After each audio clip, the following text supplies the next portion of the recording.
Hey guys, thank you so much for joining me in another video. So as you can tell based on the title, well today we are talking about recent bag releases, and as always I love to get your feedback. And we'll first start off with the Burberry B-Clip Messenger bag. So this was a bag from spring summer 2025 and it's a softer rounded base messenger style bag. It comes in this check print as well as this like leather suede combination that is interpretation of the check, so that's super interesting. Again, it has this like curved shape, also has this defining B dog clip like closure. So the closure, it looks like it's supposed to be a lowercase b. It has a front pocket, has this hand stitched top handle as well as this fabric strap as well that is adjustable. It starts at $25.50 for the canvas and it goes up from there based on like size and material. It has a functional design and aesthetically it looks quite functional, very in line with this kind of English heritage style. Even the colors, these kind of very like muted beigey cream olive tones. You like that English country style aesthetic that leans like utility, slouchy.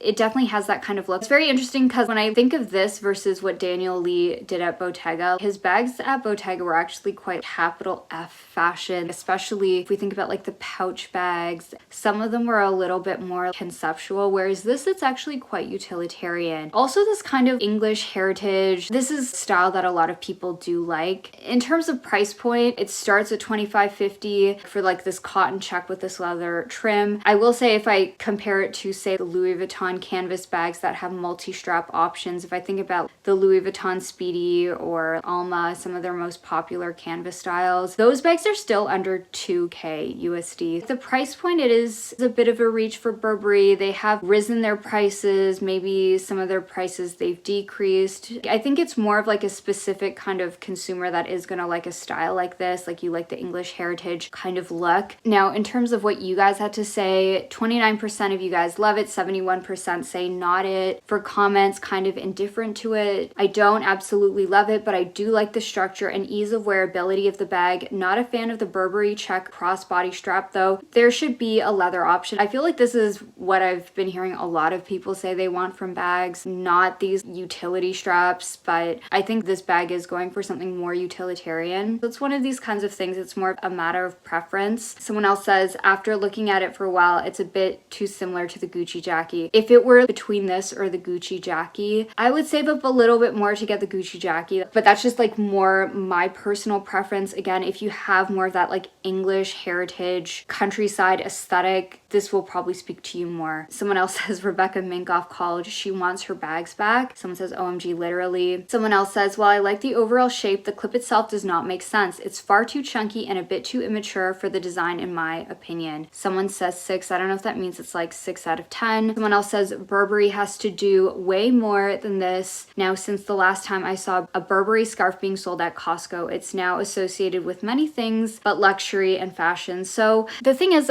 from what I understand, Costco sells like a bunch of things. With a lot of these like big companies like Costco, Walmart, I don't know if they like partner with resale companies or not, but regardless, I think they're trying to change their image, especially with their campaigns with like Rosie Huntington-Whiteley. I actually thought the campaign with Oasis and Alexa Chung was really great. I really like those campaigns. They're really trying to like tap into like the cultural side. Next we have the Gucci Horsebit 1955 Aura bag. This was surprisingly, or maybe unsurprisingly, more liked than some of the other bags that we're going to talk about today. So it's basically the Gucci Horsebit 1955, but it's softer. I feel like we've been seeing a lot of brands do this, take their existing styles and make softer versions, be it like the Fendi Peekaboo Soft or like even the Louis Vuitton P9 Speedy. The original 1955 was more structured, so this feels a little bit more of the times. It's going for $39.50 for the medium, $36.00 for the small, and for the mini, which is really cute, $33.50. It was a design team era creation. I think because it's a seasonal design team era creation, I think if you really like it but you're willing to wait, like it'll probably hit the outlets that you know, pretty good price. If you need to have the bag now, then absolutely go for it. But yeah, I think it's like one of these bags you'll see in the outlets. In the past 2 years, they've had so many different eras. Sabato De Sarno was only at the brand for 18 months. Before that was the design team, and before that was Alessandro Michele. Now we're in this current design team era, but we're gonna see Demna. But in terms of what you guys had to say, 55% of you love it, 45% say not it. In terms of comments, someone says it looks like a Coach bag. Someone else responds with maybe because Coach copied Gucci's design made in 1955. Really? Wow, I didn't know that. So most brands probably in some capacity have their own iteration of this, be like Louis Vuitton's Pochette Matisse or Celine, Dior. I'm trying to think of other brands. Hermes, like they have the Constance. Like so many brands have a style like this that like references like this kind of style from that period. The thing about this though, it feels a little bit more of the now because it's softer. Someone says the classic Gucci horsebit, one of the few heritage codes the house has for decades, which made popular again by Tom Ford when he took over. After him, the horsebit was never copied, that it lost its appeal. I hope Demna can revive the elegance the symbol used to convey. Someone else says, Gucci is a great brand.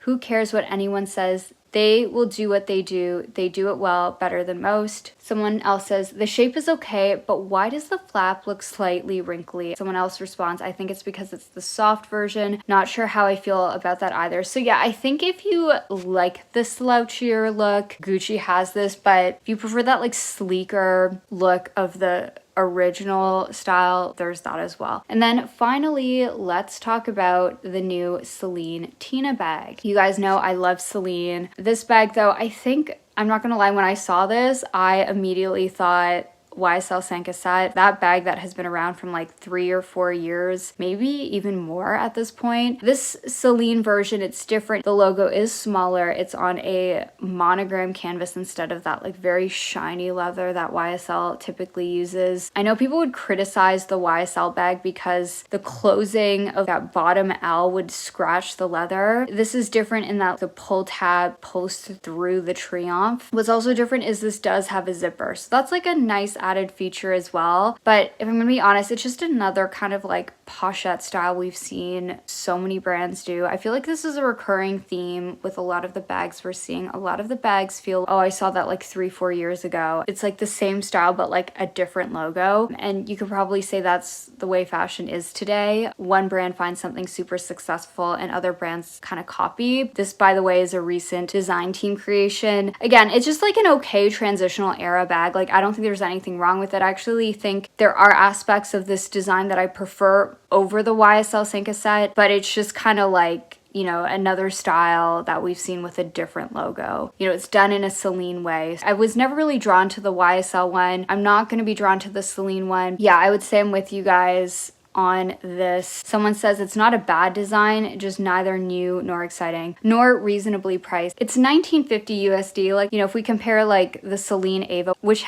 if I'm going to be honest has gone through several price increases, the Celine Ava, it's $1,800 now. When that bag came out, it was $1,100. Celine is an LVMH brand after all, so that's kind of what you have to expect. Someone else says, reminds me of Pochette, Le Sancassette, or the Jackie bag. Yeah, I agree. I think it's very similar to other styles. Like, I love Celine and I've talked about Celine in like a good light. I'm always ready to praise Celine, but yeah, I don't know. It's not a bad bag, but it's just another style we've seen over and over again with like a Celine logo. This is a critique I've said with other brands as well, be it Celine or YSL or some of these other brands that we've talked about. Yeah, I would love to know your thoughts on these bags.